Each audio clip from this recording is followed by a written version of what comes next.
रुख करते हैं इंटरनेशनल न्यूज़ का। तर्जुमान अमरीकी महकमा खारजा नेड प्राइस का कहना है कि पाकिस्तान को F-16 तैयारों के पुर्जों की फ़रोख्त से मुतल्लिक कांग्रेस को आगाह कर दिया गया है।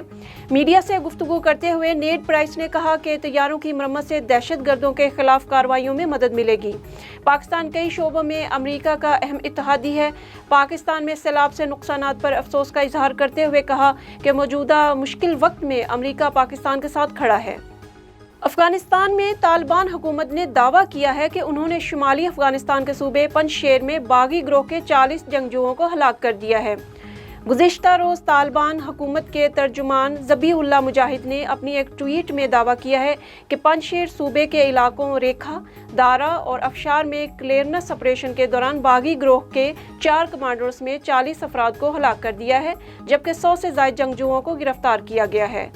कनाडा के शहरों मिसिसागा, मिल्टन और हैमिल्टन में फायरिंग के वाक़यात, पाकिस्तानी निजात कैनेडियन मोहम्मद शकील और एक पुलिस अफसर हलाक, जबकि 3 अफराद जख्मी हो गए। हमला आवर को हैमिल्टन शहर में हलाक कर दिया गया। हमला आवर की शिनाख्त 30 साल के शान पैट्री के नाम से कर ली गई। मोहम्मद शकील मिल्टन में ऑटो वर्कशॉप के मालिक थे।